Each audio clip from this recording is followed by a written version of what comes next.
contexte de fatigue, de frustration et de vide que Jésus parle en disant « avance en eau profonde ». Dis avec moi « avance en eau profonde ». Alors c'est le thème de mon message de ce matin, « avance en eau profonde ». Vous savez, c'est une parole puissante, mais elle est aussi déstabilisante. Amen. Avance en eau profonde. Dis à ton voisin, avance en eau profonde. Lorsqu'on dit avance en eau profonde dans le monde spirituel, ça vient tout simplement défier notre humanité, notre logique en tant qu'être humain. Je donne un enseignement ce matin. Ça défie notamment notre logique en tant qu'être humain. Quand on te dit avance en eau profonde dans le monde spirituel, ça veut tout simplement dire que ta façon de voir les choses doit totalement changer. Amen. Et cela ne défie pas seulement notre logique humaine, mais nos limites personnelles et notre confort spirituel. Jésus ne parle pas simplement de la pêche, mais il parle de notre foi, de notre appel et de notre relation avec lui. Amen. Suivez très bien ce que je vais vous dire ce matin, c'est vraiment un enseignement que je vais donner. Et ce matin, Dieu...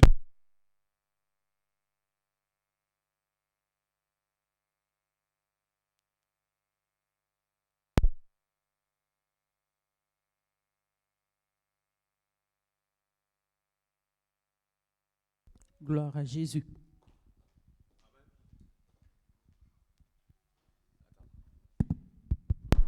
Amen. Amen. Non, celui-là, il était plus fort que celui que j'ai là. Amen. Ça passe pas. Amen. Bon, je vais quand même essayer d'aller avec ça. Ok. Aujourd'hui, je disais donc que Dieu te demande ce matin d'avancer en eau profonde, mais ce n'est pas seulement un thème que je donne, mais c'est surtout une invitation que le Seigneur veut te faire à toi. C'est une invitation que Dieu te fait ce matin. Avance en eau profonde. Il est temps que tu arrêtes de rester dans la même position. Il est temps que ta façon de voir les choses change. Alors nous allons explorer ensemble 4 aspects essentiels de cette parole et j'aimerais aussi te faire comprendre ce qu'il y a exactement dans ces profondeurs. Alors nous lisons donc dans Luc 5 à partir du verset 4. Luc 5, non, prenons le verset 1 à 11, c'est mieux. Luc 5, le verset 1 à 11. Luc 5, le verset 1 à 11. Alors pour le respect de la parole de Dieu, j'aimerais que nous puissions nous lever s'il vous plaît. Luc 5, le verset 1 à 11.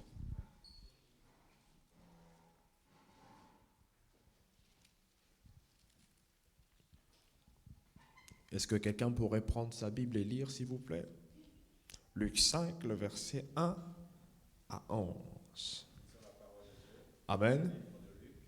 Chapitre 5, du premier verset au verset 11. Oui. Comme Jésus se trouvait auprès du lac de Génézareth et que la foule se pressait autour de lui pour entendre la parole de Dieu, il vit au bord du lac 2 barques, d'où les pêcheurs étaient descendus pour laver leurs filets. Il monta dans l'une de ces barques qui était à Simon et il le pria de s'éloigner un peu de terre. Puis il s'assit. Et de la barque, il enseignait la foule. Lorsqu'il eut cessé de parler, il dit à Simon, avance en pleine eau et jetez vos filets pour pêcher. Simon lui répondit, Maître, nous avons travaillé toute la nuit sans rien prendre, mais sur ta parole, je jetterai le filet. L'ayant jeté, ils prirent une grande quantité de...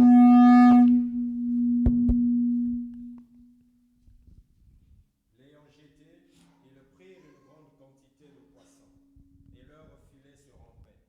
Ils firent signe à leurs compagnons qui étaient dans l'autre barque de venir les aider. Ils vinrent et ils remplirent les 2 barques, au point qu'elles enfonçaient. Quand il vit cela, Simon-Pierre tomba aux genoux de Jésus et dit, Seigneur, retire-toi de moi, parce que je suis un homme pécheur. Car l'épouvante l'avait saisi, lui et tous ceux qui étaient avec lui, à cause de la pêche qu'ils avaient faite. Verset 10, Il en était de même de Jacques et de Jean, fils de Zébédée, les associés de Simon. Alors Jésus dit à Simon, ne crains point, désormais tu seras pêcheur d'hommes. verset 11. Et ayant ramené les barques à terre, ils laissèrent tout et le suivirent. Amen. Est-ce qu'on peut acclamer la parole du Seigneur? Tu peux t'asseoir, s'il te plaît. Alors, je disais tout à l'heure que le thème de mon message, c'est « Avance en eau profonde ». Et je disais au début que le Seigneur Jésus rencontre Pierre à un moment charnière. Après une nuit infructueuse, une nuit d'échecs, lui et ses compagnons avaient péché sans rien prendre. Et c'est dans ce contexte de fatigue, de frustration et de vide que Jésus parle. Avance en eau profonde. Amen. Et je disais tout à l'heure que nous allons explorer ensemble 4 aspects essentiels de cette parole de avance en eau profonde. Alors le premier point que nous allons voir, c'est quitter le rivage du connu. Amen. Quitter le rivage du connu. C'est le premier point. Quitter le rivage du connu. Alors lorsqu'on parle du rivage, le rivage est un endroit où l'on a ses repères. Et beaucoup de personnes sont souvent sur un même lieu, se confortent sur une même place et n'arrivent pas à avancer parce qu'ils se disent « je suis bien là où je suis ». Mais le Seigneur t'invite ce matin à aller te dire « va en eau profonde ». C'est le lieu de sécurité, de routine, de contrôle. Mais c'est aussi là où les eaux sont peu profondes, où il n'y a pas de grands défis et souvent pas de grandes percées non plus. J'aimerais dire à quelqu'un, tant que tu resteras dans le même endroit, tu seras toujours là en train de tourner en rond. Tu seras toujours là en train de te poser des questions de savoir, mais ma vie, ceci, je suis bien dans la position dans laquelle je me conforte. C'est la raison pour laquelle on voit beaucoup de personnes qui ne voient pas la main de Dieu se manifester dans leur vie. Ils sont toujours à la même place. La personne peut rester là du 1er au 30, la personne ne bouge pas. La personne ne fait aucun effort. Mais Dieu te dit quoi? Avance en eau profonde. Tu dois sortir de ta zone de confort. Il y a plusieurs personnes aujourd'hui qui ont du potentiel mais qui n'arrivent pas à décoller parce qu'ils sont toujours sur la même place. Et c'est pas bien. Et Dieu va dire, Jésus-Christ va dire, il dit, avance en eau profonde. La Bible déclare que Pierre connaissait les eaux peu profondes. Il savait que ce qu'il fallait faire pour pêcher. Mais Jésus lui a dit une chose. Il faudrait que tu ailles plus loin. Donc c'est-à-dire, va en eau profonde. Je ne sais pas si on se fait comprendre bien aimé dans le Seigneur. Va en eau profonde. Quitte ce que tu connais, va là où tu n'as pas de maîtrise. Vous savez que parfois pour réussir, tu es obligé de quitter chez toi pour aller réussir ailleurs. Et nous allons voir ça tout à l'heure. Et Dieu nous appelle à sortir de notre zone de confort. Cela peut être quitter une routine spirituelle tiède, abandonner une dépendance à nos propres forces, accepter de faire ce que nous n'avons jamais osé faire. Ministère, pardon, changement de vie. Toi qui es dans l'église, ça fait combien d'années que Dieu t'a appelé et tu ne réponds pas à l'appel? Dieu t'a appelé pour que tu le serves, mais tu ne réponds pas à l'appel. Tu es toujours là dans la même position, tu te dis, bon, je viendrai à l'église comme simple fidèle, je ne ferai pas ce que Dieu me demande de faire. Tu es en train de te tromper. Tu dois sortir de ta zone de confort. Il ne faudrait pas que tu te dises que oui, Dieu est dans le ciel, il regarde ma vie, je suis un simple fidèle. Il n'y a aucun simple fidèle dans l'église. Nous sommes tous des serviteurs de Dieu. Il n'y a aucun simple fidèle dans l'église. Lorsque tu viens à l'église, tu es serviteur. Est-ce qu'on peut me remettre l'autre micro que j'avais? Parce que j'ai comme l'impression que celui-ci, il bug un peu. Tu ne dois pas rester dans la même position, mais tu dois plutôt aller en eau profonde. Et la Bible nous donne un exemple très simple. Genèse 12, le verset 1 à 5. Genèse 12, le verset 1 à 5. Genèse 12, le verset 1 à 5. La Bible nous parle d'un homme que nous connaissons tous, nous parle d'Abraham. Est-ce que quelqu'un peut me lire ça, s'il vous plaît? Genèse 12, pardon, le verset 1 à 5. Genèse, oui. Oui. Mhm. Oui.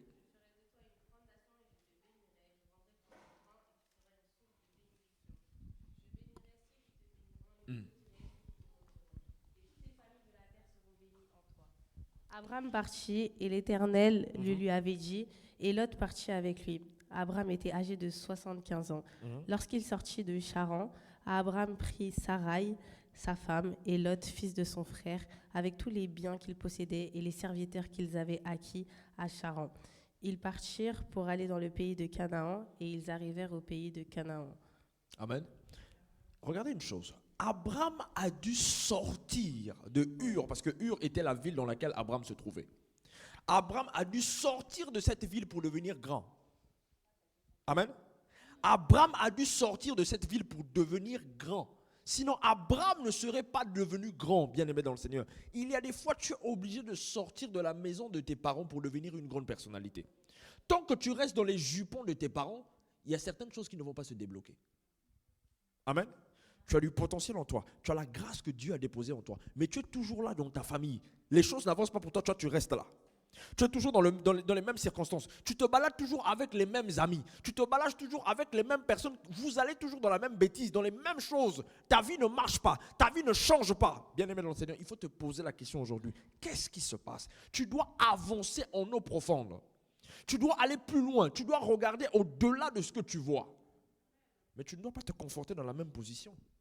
Tu dois quitter le rivage dans lequel tu te trouves. Il y a des fois, le rivage peut être confortable, mais Dieu agit dans la profondeur. J'aimerais dire à quelqu'un que Dieu agit dans la profondeur. Dieu ne va jamais venir se manifester dans ta vie tant que tu ne changes pas ta mentalité, tant que tu ne changes pas ta vision des choses. Cela va être compliqué. Tu ne peux pas toujours rester dans la même position. Bon, écoute, moi je suis bien, je gagne mes 1000 euros, c'est une bonne chose, je reste dans cette position. Bien-aimé dans le Seigneur, change ta façon de voir les choses. Tu vas dire, non Seigneur, moi je veux obtenir un plus haut poste. Moi, je veux aller plus loin. Pourquoi je vais rester dans cette position? Cette position ne me convient pas. Mais nous avons la grâce en nous, bien-aimés dans le Seigneur. Nous avons Jésus avec nous. Et aujourd'hui, lorsque les choses ne marchent pas dans nos vies, on se pose des questions de savoir, Jésus, tu n'agis pas. Écoutez, vous croyez que Jésus va descendre de son trône pour venir régler votre propre situation que vous êtes vous-même capable de régler? Le problème aujourd'hui, c'est que les chrétiens développent ce qu'on appelle par une dépendance au pasteur. Est-ce que vous savez que Dieu vous a donné le pouvoir et l'autorité de changer les choses dans votre vie? Dieu vous a donné ce pouvoir-là. Mais aujourd'hui, qu'est-ce qui se passe? Le principe de la foi aujourd'hui est réduit à néant. Les gens n'ont plus la foi. Les gens se disent que on va prier Jésus, Jésus va agir. Écoutez, la foi peut déplacer n'importe quelle montagne. La foi, en fait, te ramène à un niveau surnaturel. Lorsque tu as la foi, tu deviens surnaturel. Ta façon de voir les choses change. Amen, amen. Je répète, le rivage peut être confortable, mais Dieu agit dans la profondeur. Si tu regardes la situation dans laquelle tu te trouves là présentement, et tu te dis que les choses vont rester comme ça veut dire que tu ne vas jamais voir la main de Dieu se manifester grandement dans ta vie. Il y a des personnes qui demandent à Dieu, par exemple, je prends un cas très simple, j'écoutais un frère qui est en train de dire, il dit, Seigneur, donne-moi 5 000, pendant que Dieu peut te donner au-delà de 5 000. Dieu peut te donner au-delà de 10 000. Mais ça dépend de toi. Qu'est-ce que toi tu fais? Est-ce que tu regardes juste à un tout petit peu ou tu veux avoir plus que ce que tu es en train de demander? Amen. Alors, le deuxième point, c'est obéir même quand cela n'a pas de sens. Obéir même quand cela n'a pas de sens. Nous allons lire dans Luc 5, le verset 5. Luc 5, le verset 5. J'ai dit que je donnais un petit enseignement. Luc 5, le verset 5. Je lis la parole. Oui. Donc Luc 5, verset 5. Oui. Simon lui répondit, Maître, nous avons travaillé toute la nuit sans rien prendre, mais sur ta parole, je jetterai le filet. Sur ta parole, je jetterai le filet. Oui. Amen. C'est bon, arrête-toi là. Écoutez, nous allons remarquer une chose. Pierre dit, Maître, nous avons travaillé toute la nuit sans rien prendre. Il aurait pu s'arrêter là. Mais la Bible déclare qu'il va ajouter, il va dire, mais sur ta parole, je jetterai le filet. Sur ta parole, je jetterai le filet. Est-ce que toi, sur la parole du Seigneur, tu te lances? Est-ce que toi, pose-toi la question de savoir, est-ce que tu te lances quand la parole du Seigneur t'est donnée? Ou tu te poses des questions, ou tu te mets à raisonner. Le problème, c'est quoi? Lorsqu'il y a trop de raisonnement, cela empêche la manifestation du miracle. Cela empêche la main de Dieu dans ta vie. Mais regardez ce qui s'est passé avec Pierre. Pierre n'a pas désobéi. Il va tout simplement dire, sur ta parole, je jetterai le filet. C'est une obéissance qui ne se repose pas sur les circonstances, mais une obéissance qui se repose sur la confiance en la parole de Jésus. Amen, amen. Il a eu confiance en la parole de Jésus et il a fait quoi? Il a jeté le filet. Toi, si je te dis maintenant, demain tu vas avoir le boulot, tu vas dire non, le prophète est en train de rigoler. Le prophète rigole. Et c'est ce problème-là que nous avons dans l'église. Quand on te dit, vas-y, tu es guéri, tu es restauré, toi tu te dis, la petite douleur là qui est là, ça continue encore. Mais quand Jésus te dit une chose, il faut croire. Et Pierre a fait quoi? Il a jeté le filet. Il l'a jeté. Il dit, sur ta parole, je jette ce filet. Mais est-ce que toi tu passes énormément du temps dans la méditation de la parole de Dieu? Lorsque Jésus-Christ dit dans sa parole que par ses meurtrissures tu es guéri, est-ce que tu crois en cette parole? Est-ce que tu crois que tu es guéri? Est-ce que tu crois que tu es restauré? Est-ce que tu crois que ta vie ne va pas changer? Écoutez, ce n'est pas parce que tu es dans une circonstance qui est très bizarre que tu vas te dire que Jésus-Christ n'agit pas. Non, regardez un peu la situation dans laquelle que Pierre était. Il dit, sur ta parole, je jetterai le filet. Et pourtant, il ne le connaissait pas. Il venait à peine de le connaître. Mais il va faire quoi? Il va le faire confiance. C'est ça en fait. Et plus loin, Dieu peut nous demander de bénir quelqu'un qui nous a offensés. Est-ce que vous le savez? Dieu peut te dire, bénis une personne qui t'a offensé. Mais je suis sûr d'une chose, que si je me mets à interpeller 1, 2, 3 personnes parmi vous, je dis, bon, la personne là qui t'avait brisé le cœur depuis les années 2000, Dieu veut que tu ailles bénir cette personne. Tu seras la première personne à me dire, prophète, tu as menti, tu n'as pas à côté. Pendant que c'est Dieu qui veut que tu le fasses. Parfois, ta bénédiction dépend de cette personne. Parfois, les portes qui sont fermées sur ta tête dépendent de cette personne. Mais quand Dieu va te dire, vas-y, lorsque Dieu t'envoie, il te donne un mandat. Dieu peut te dire, investis dans un projet sans résultat immédiat. Ou encore, il te dit, prie encore. Après plusieurs prières sans réponse, tu pries pour le même sujet, tu ne vois aucun miracle se manifester. Mais Dieu te dit, persévère encore. Moi, je me rappelle dans la semaine, je parlais avec quelqu'un qui me dit, prophète, je prie, je ne vois pas la main de Dieu se manifester. Moi, je lui ai dit, va encore prier. La personne m'a dit, prophète, je ne prie plus pour ça. Mais après, le Seigneur m'a dit une chose. Si cette personne persévère dans la prière, ça ne fera même pas 1 semaine, 2 semaines. La personne verra la manifestation de Dieu se manifester. Mais la personne a été touchée, la personne a dit, non, je ne veux plus prier. Je ne prie plus pour ce sujet-là. J'ai dit, ok, laisse tomber. Ce genre d'obéissance est difficile, mais c'est là que le miracle commence, bien aimé dans le Seigneur. Ça peut être difficile, mais c'est là où le miracle va commencer. Vous savez, le problème que nous avons dans l'église, c'est quoi? C'est quand on vous dit de faire des choses. Dieu révèle par exemple au pasteur, il vous dit, faites ceci, faites cela. Vous vous dites, non, nous n'allons pas faire cela. Et quand le pire va arriver, vous allez commencer à dire, ah pasteur, tu avais raison, tu avais dit ça. Écoutez, il faut écouter lorsqu'on vous parle. Si tu n'écoutes pas, comment veux-tu voir la main de Dieu se manifester dans ta vie? Pierre ne connaissait pas Jésus, mais il a fait ce que Jésus lui a demandé de faire et il a vu la main de Dieu se manifester. La foi ne consiste pas à voir pour croire, mais à croire pour voir. Est-ce qu'on est d'accord? La foi ne consiste pas à voir pour croire, mais à croire pour voir. C'est ce qui s'est passé avec Pierre. Il n'a pas encore vu, mais il a cru.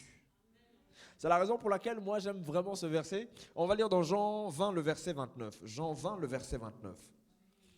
Jean 20 le verset 29. Je lis la parole de Dieu. Amen. Parce que tu m'as vu, tu as cru. Oui. Heureux ceux qui ne m'ont pas vu et qui ont cru. Amen.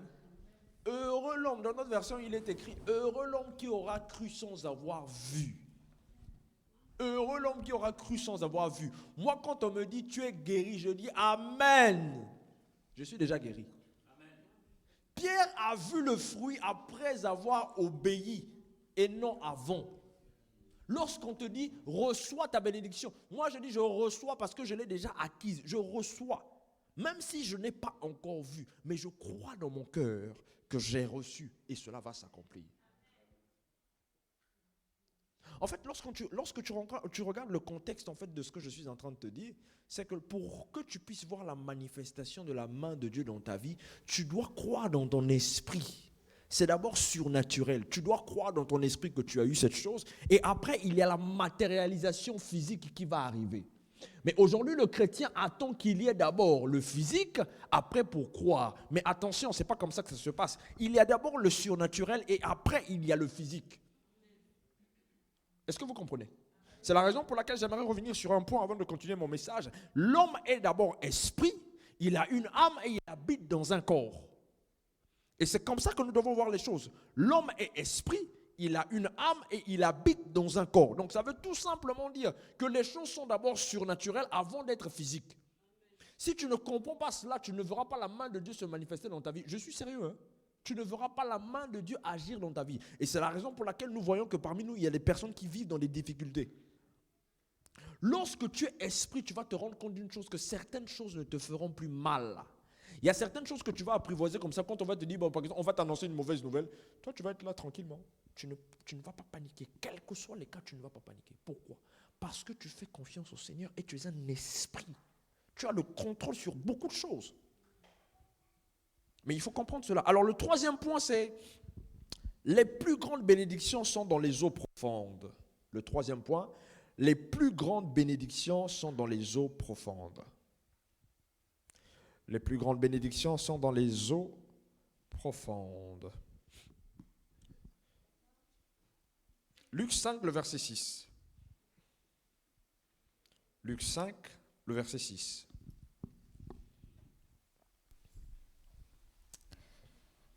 Ils les jetèrent et prirent une grande quantité de poissons, et leurs filets se déchiraient. Ils firent signe à leurs compagnons qui étaient dans l'autre barque de venir les aider. Ils vinrent et remplirent les 2 barques au point qu'elles s'enfonçaient. Quand il vit cela, Simon-Pierre tomba aux genoux de Jésus et dit, « Seigneur, éloigne-toi de moi parce que je suis un homme pécheur. » Arrête-toi là, s'il te plaît. Écoutez, vous allez vous rendre compte d'une chose. Quand ils avancèrent, une pêche miraculeuse eut lieu. Leur filet se rompait tant le poisson était abondant. Et regardez une chose, lorsque vous cherchez les choses par votre propre effort,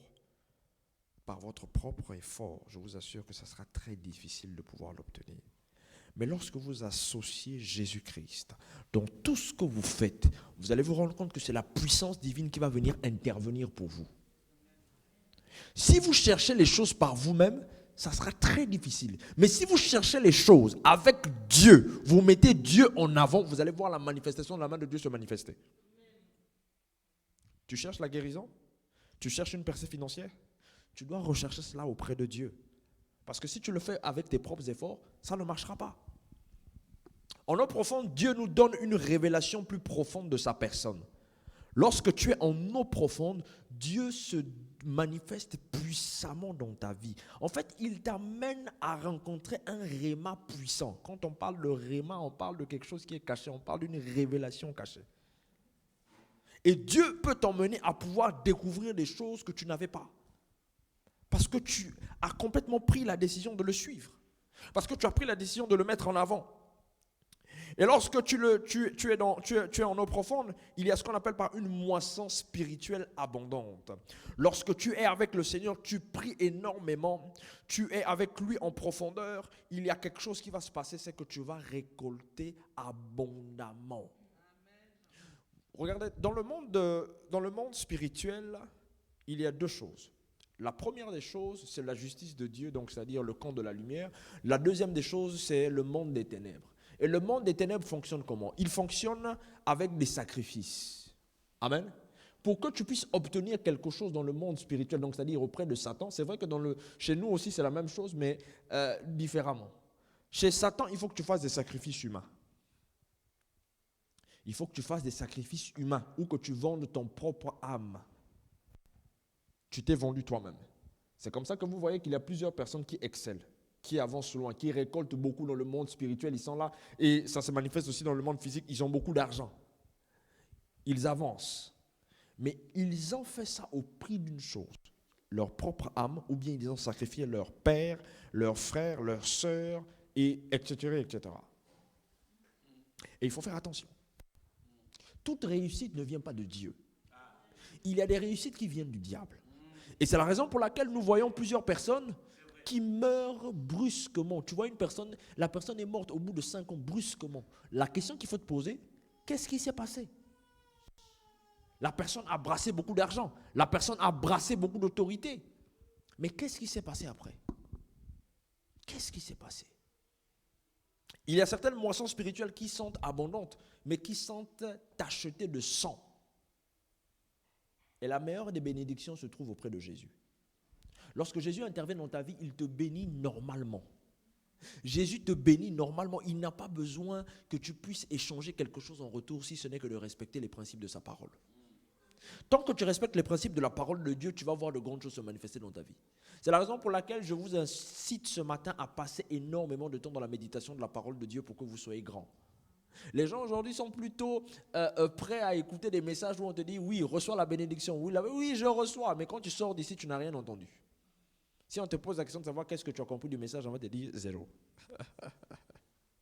Alors la troisième des choses, c'est des percées inattendues dans des domaines bloqués. Foyer, finances, appel. Alors j'aimerais dire à quelqu'un ceci. Quel que soit ce que tu attends de la main de l'Éternel, quel que soit ce qui est bloqué dans ta vie, tu vas l'obtenir dès l'instant où tu te consacres totalement à Jésus. Dès l'instant où tu te consacres totalement à Jésus-Christ, tu le fais confiance de tout ton cœur, tu as la foi en lui. Quel que soit ce que tu attends, tu vas le recevoir. La Bible déclare que Christ est venu pour libérer les captifs et rendre libres les opprimés. Il est venu pour toi, il n'est pas venu pour les anges. Non, les anges, non, il n'est pas venu pour eux, il est venu pour toi. Amen. La Bible dit que Dieu a tant aimé le monde qu'il a donné son Fils unique Jésus-Christ afin que quiconque croit en lui ne périsse pas mais qu'il ait la vie éternelle. Le sacrifice de la croix est venu te racheter du péché de la mort, est venu te racheter de beaucoup de difficultés. Quelle que soit la situation qui est en train de te ronger, Jésus-Christ a la capacité d'arranger cela et de te bénir. Regarde une chose, Jésus-Christ fonctionne comment? Lorsqu'il t'accorde quelque chose, il t'accorde aussi un plus. Généralement, vous allez vous rendre compte d'une chose, que toute bénédiction que le Seigneur donne, ce sont des bénédictions qui enrichissent. Ce n'est pas des bénédictions qui se suivent d'un chagrin quelconque. Si tu as reçu une bénédiction qui s'est suivie d'un chagrin, ça veut tout simplement dire que tu n'étais pas dans la volonté parfaite de Dieu. Et le quatrième point, c'est de la bénédiction à la mission. Alors sur ce point-là, je vais vraiment m'appuyer là-dessus pour vous faire comprendre bien les choses. De la bénédiction à la mission. Lorsque nous regardons le miracle qui s'est passé, Pierre était bouleversé. Et il va dire, Seigneur, éloigne-toi de moi car je suis un homme pécheur. Il prend conscience de qui est Jésus. Est-ce que toi, tu as déjà pris conscience de qui est véritablement Jésus dans ta vie? Est-ce que tu prends véritablement conscience de qui est Jésus? Ou tu viens ici tous les matins, tous les dimanches matins pour dire, oui, Jésus, Jésus, Jésus. Est-ce que tu connais réellement qui est Jésus? C'est la question qu'il faut te poser. Pose la question à ton voisin, est-ce que tu connais qui est Jésus? Est-ce que tu connais qui est Jésus, bien-aimé dans le Seigneur? C'est la question qu'il faut te poser ce matin. Parce qu'aujourd'hui, si tu ne connais pas qui est Jésus, tu ne vas pas voir sa main se manifester dans ta vie. C'est ce réel problème que nous avons aujourd'hui. On a un problème d'identité ici. L'Église a un problème d'identité. Et le problème d'identité que nous avons, c'est qu'on se pose la question de savoir qui est Jésus. Est-ce que Jésus est vivant? Jésus est bel et bien vivant. Toi, tu ne le connais pas. Moi, je connais Jésus. Je connais le Dieu en qui j'ai mis ma confiance, le Dieu en qui j'ai mis ma foi. Je le connais. Mais est-ce que toi, tu connais véritablement qui est Jésus? Parce que si tu connais véritablement qui est Jésus, tu ne vas plus t'inquiéter de quoi que ce soit. La Bible déclare dans Philippiens 4, le verset 6, ne vous inquiétez de rien, mais en toute chose, par les prières et des supplications, avec action de grâce, faites connaître vos besoins au Seigneur. Mais toi, il suffit qu'une situation misérable t'arrive. Tu as oublié que Jésus arrive, que Jésus est là avec toi. La première des choses que tu commences à faire, c'est quoi? Tu commences à pleurer. Tu pleures, tu cries. Mais est-ce que Jésus-Christ est venu seulement pour les temps anciens, pour ceux qui étaient avec lui là-bas? Jésus-Christ est vivant jusqu'à aujourd'hui, il agit. Moi, j'ai vu la main de Jésus-Christ se manifester plusieurs fois dans ma vie et je crois fermement qu'il est là. Mais si tu te laisses aujourd'hui envahir par tes inquiétudes, comment veux-tu que la main de Dieu agisse dans ta vie? On prie, c'est vrai, tous les jours on prie, on dit Seigneur, fais grâce, fais grâce. Mais est-ce que tu comprends réellement ce que tu es en train de faire? Vous savez, Dieu peut par exemple t'accorder un boulot aujourd'hui et te le retirer demain matin. Tu vas dire que Jésus n'existe pas. Tu vas te dire que Jésus-Christ n'existe pas. Mais laisse-moi te faire comprendre une chose.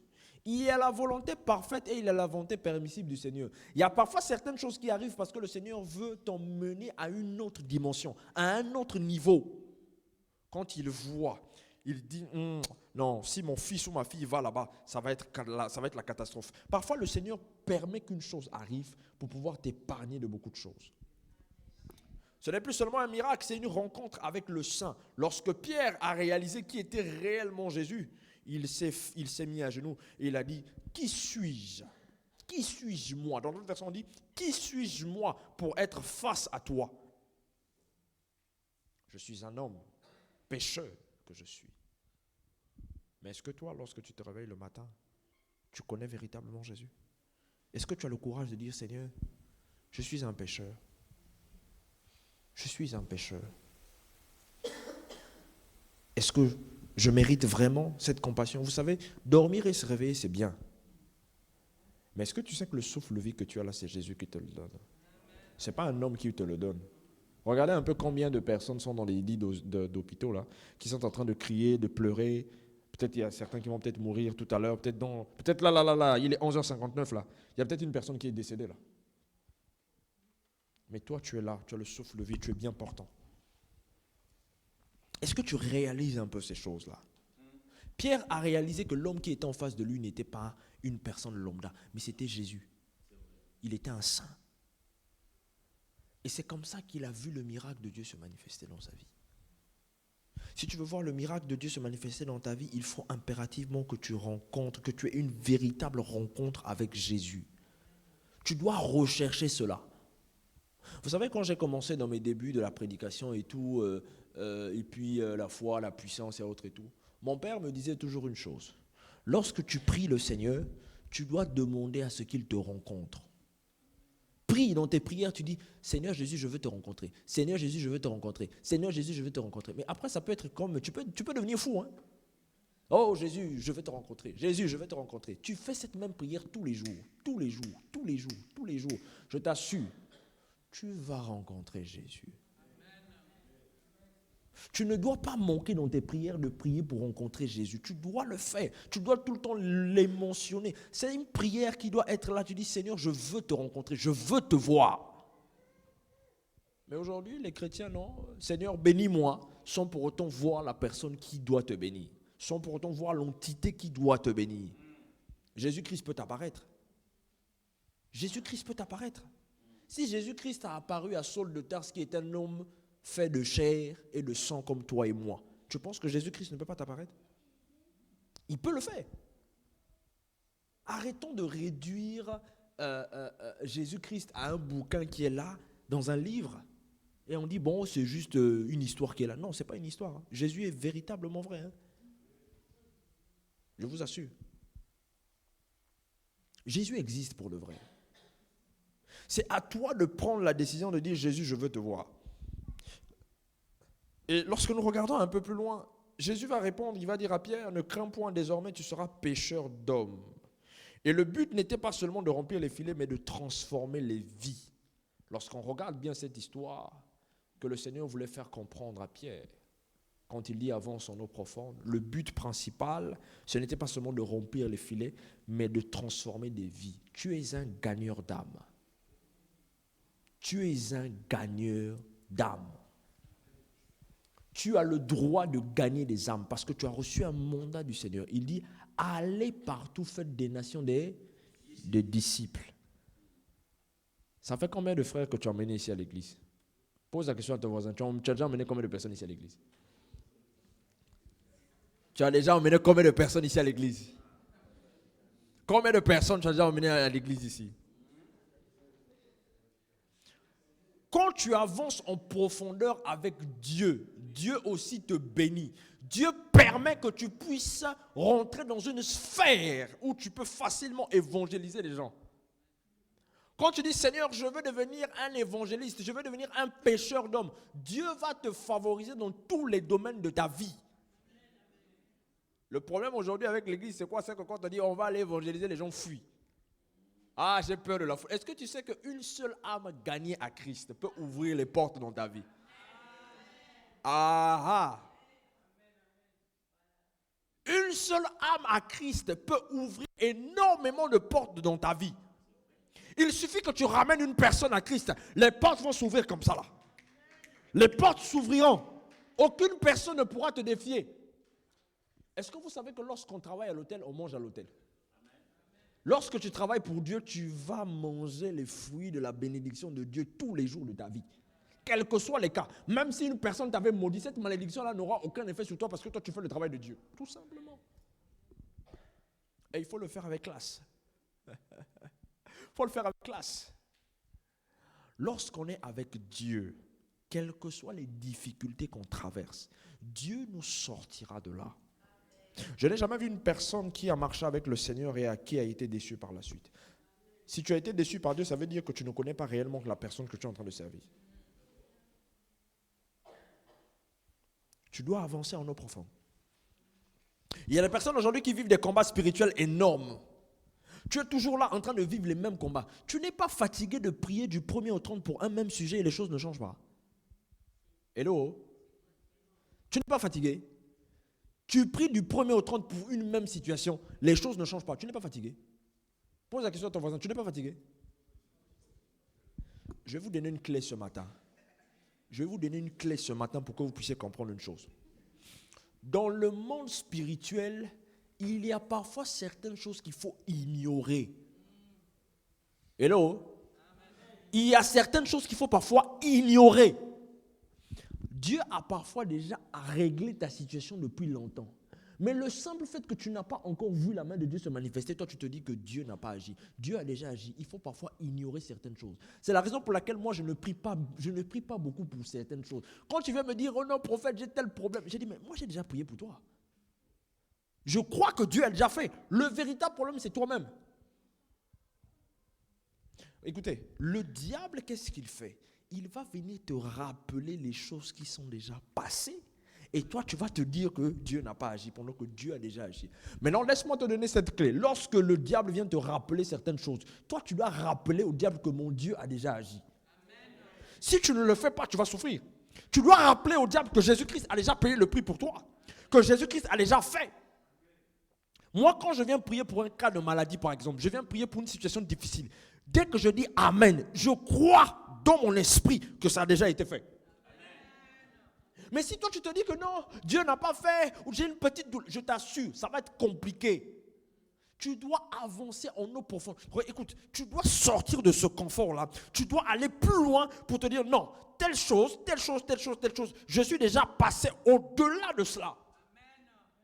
Mais lorsque tu te confonds dans la même position et tu te dis que Dieu n'a pas agi dans ma vie, c'est compliqué, je ne vois pas la main de Dieu se manifester, tu vas voir que tu vas vivre des grands combats. Tu es responsable parfois des attaques que tu reçois de la part de Satan.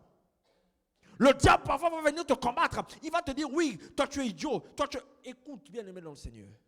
Lorsque le diable vient te rappeler ces choses-là, il faut rappeler au diable que lui là, son destin à lui c'est d'aller brûler en enfer définitivement. C'est ça qu'il faut rappeler à Satan.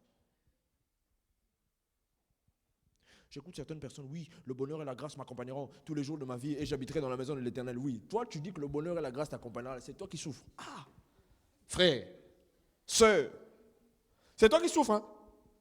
Ta mentalité n'est pas changée, c'est toi qui souffres. Si les chrétiens pouvaient une seule seconde voir les choses autrement, je pense que dans l'église on n'aurait plus de problème. Je pense que dans l'église, on n'aurait plus de problème. Écoutez, il suffit juste que Dieu permette qu'une situation difficile t'arrive. Tu seras la première personne à prendre la Bible et à jeter la Bible. Tu vas abandonner Jésus. Tu vas dire que Jésus n'existe pas. Mais il y a parfois certaines situations que Dieu permet pour t'emmener à la gloire.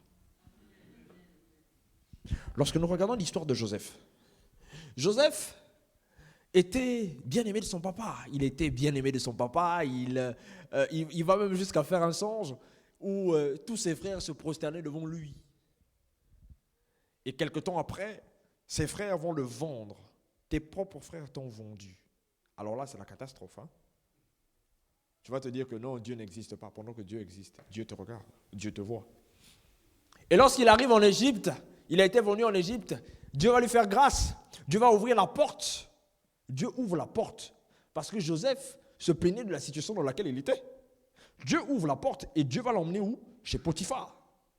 Mais lorsque Dieu l'emmène chez Potiphar, croyez-vous que l'arrivée de Joseph dans la maison de Potiphar était la volonté parfaite de Dieu? Hello? Est-ce que c'était la volonté parfaite de Dieu? Ce n'était pas la volonté parfaite de Dieu que Joseph entre chez Potiphar. La Bible déclare que lorsque Joseph est arrivé chez Potiphar, Joseph a commencé à gérer tout ce qui appartenait à Potiphar. Mais lorsqu'il est arrivé chez Potiphar, quelque temps après, qu'est-ce qui s'est passé? La femme de Potiphar a braqué ses regards sur Joseph. C'est ce qu'on appelle par les tueuses de destinée. Les tueuses de destinée sont répandues même dans l'église. Il y a des tueuses de destinée. Il y a des tueurs de destinée même dans l'église qui sont là pour t'empêcher d'aller en eau profonde. Et ce sont ces personnes comme ça qu'il faut éviter. Il faut faire très attention à ce genre de personnes. Qui sont là pour venir te séduire, qui sont là pour venir te tenter, en te disant non, toi tu dois quitter l'église, parce que cette église-là, il y a ci, il y a cela. Mais Dieu, si Dieu t'a envoyé dans un lieu bien précis, bien aimé dans le Seigneur, quel que soit les cas, ne quitte pas cet endroit-là. Et quelque temps après, ce qui s'est passé, c'est quoi? Lorsque la femme de Potiphar était en train de draguer, était en train de tout faire pour pouvoir obtenir Joseph, la Bible déclare qu'elle a accusé Joseph de viol. Et lorsqu'elle a accusé Joseph de viol, qu'est-ce qui s'est passé? Joseph a été conduit où? En prison. Mais dans quelle terre? Toujours en Égypte. Toujours où? En Égypte. Et lorsque Joseph est là en prison, il dit, Seigneur, tu m'as abandonné. Dieu ne l'a pas abandonné. Voilà comment Dieu va se manifester dans la prison. Quelle que soit la prison dans laquelle tu es, bien-aimé dans le Seigneur, Dieu peut te libérer de cette prison. Dieu peut te restaurer. Être dans une prison, être dans une situation difficile ne veut pas dire que la main de Dieu n'est pas sur toi. Au contraire, tu dois te dire une chose, que c'est dans les moments les plus difficiles de ta vie que tu dois bénir le Seigneur. Lorsque tu bénis le Seigneur dans les moments les plus difficiles de ta vie, c'est là où tu vas voir la main de Dieu se manifester. La difficulté ne veut pas dire que Dieu n'existe pas. La difficulté ne veut pas dire que Dieu ne va pas agir dans ta vie. La difficulté ne veut pas dire que tu vas rester dans la même position. Regardez ce qui s'est passé. Lorsque Joseph a été sorti de cette prison, il a été emmené à la gloire. La Bible déclare que le roi égyptien, le pharaon, il avait un songe. Il avait un songe. Et dans ce songe, personne ne pouvait l'interpréter. Et il y a un serviteur qui a dit, Majesté, je connais un homme, la coparasiata. Je connais un homme. J'aimerais te dire ceci. Là où les gens t'avaient négligé, les gens viendront te chercher. Quelle que soit la situation que tu as vécue, les gens viendront te chercher. Les gens vont dire, je connais une personne. Cette personne-là, c'est toi. Cette personne-là, c'est toi. Cette personne-là, c'est toi. Et tu vivras la bénédiction que le Seigneur a prévue dans ta vie. Lorsque Joseph est arrivé devant le roi, la Bible déclare que lorsque le roi a commencé à expliquer le songe, Joseph va lui dire non, il y a autre chose. Le roi était choqué. Il était en train de dire, mais quel est cet homme qui lui a expliqué? La Bible déclare qu'ils se sont tous regardés pour dire que personne ne lui a expliqué. Mais qu'est-ce qui s'est passé par la suite? C'est là où j'aime la révélation du Seigneur. Écoutez, il faut toujours être dans la présence de Dieu. Parce que lorsque tu es dans la présence de Dieu, tu reçois des révélations que les autres n'ont pas. Là où les autres n'ont pas pu, toi quand tu vas arriver, tu diras, moi je peux. Pourquoi tu peux? Parce que tu as Dieu en toi. Dieu te donne la capacité d'avoir des révélations qui dépassent l'entendement de tout le monde. Quel que soit l'homme qui peut se positionner devant toi. Écoutez, j'aimerais dire ceci, que Joseph n'était pas le plus intelligent d'Égypte. Joseph n'était pas l'homme le plus intelligent d'Égypte, mais la grâce de Dieu sur lui, la faveur de Dieu sur lui, l'a rendu être un homme plus intelligent que tous les Égyptiens qui étaient là présents autour du roi. Et lorsque il a expliqué au roi ce qu'il fallait faire, la Bible déclare qu'il a été souverainement élevé. C'était la première fois qu'un étranger vienne siéger à la table des pharaons. Il l'était. Quand Dieu veut te bénir, bien-aimé dans le Seigneur, il va utiliser des stratégies qui vont te dépasser. J'aimerais te dire ceci pour terminer avant que nous puissions prier. Dieu peut se servir d'un magicien pour te bénir. Dieu peut se servir d'un occultiste pour te bénir. Dieu peut toucher le cœur de n'importe qui pour t'emmener à la gloire. Mais c'est à toi de changer ta façon de voir les choses. Tu dois avancer en eau profonde pour voir la manifestation de Dieu se faire dans ta vie. Alors lève-toi, on va prier le Seigneur. Alléluia. Oh Seigneur.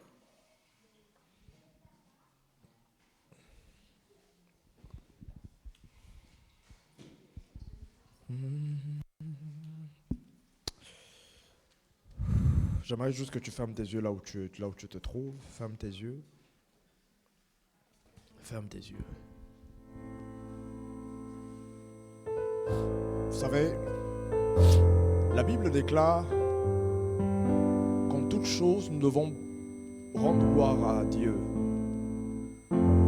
Baisse le volume, s'il te plaît. En toute chose, nous devons rendre gloire à Dieu. Quelle que soit la situation difficile dans laquelle tu te trouves, j'aimerais d'abord t'inviter à rendre grâce à Dieu. Dis Seigneur, je te rends grâce pour tout ce qui s'est passé dans ma vie. Alors élève ta voix, commence à prier. Rends grâce à Dieu, premièrement.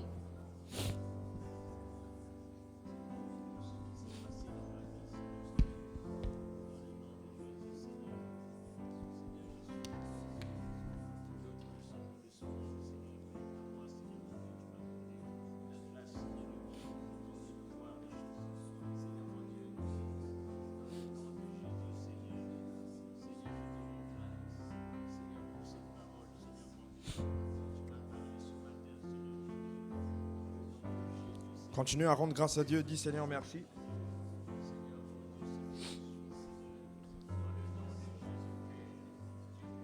Rends grâce à Dieu. Dis Seigneur, je te rends grâce pour ce matin.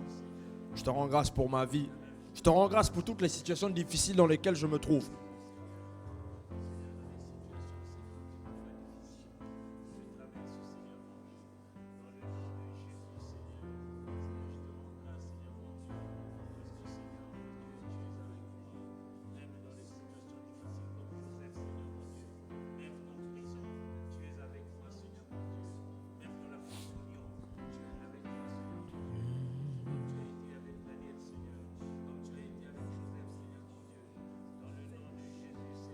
Au nom de Jésus-Christ de Nazareth. Car il est glorieux et digne de régner. L'agneau est souverain. Nous élevons nos voix, nous élevons.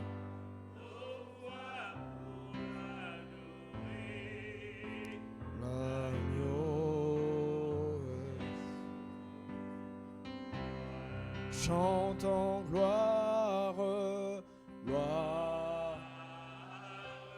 Alléluia, gloire, gloire. Gloire à l'agneau. Chantons gloire, gloire.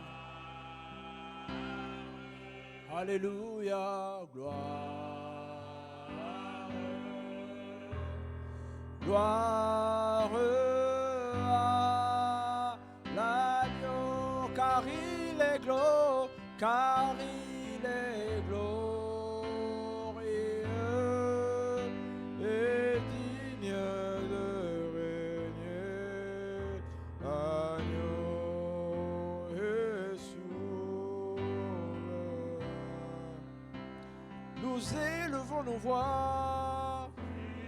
Nous élevons nos voix, l'agneau de Dieu,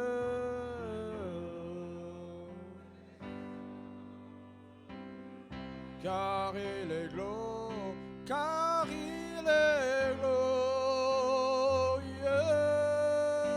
et digne, l'agneau de Dieu.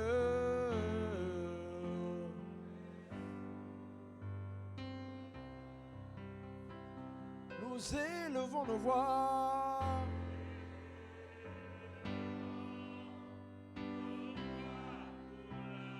L'agneau de Dieu.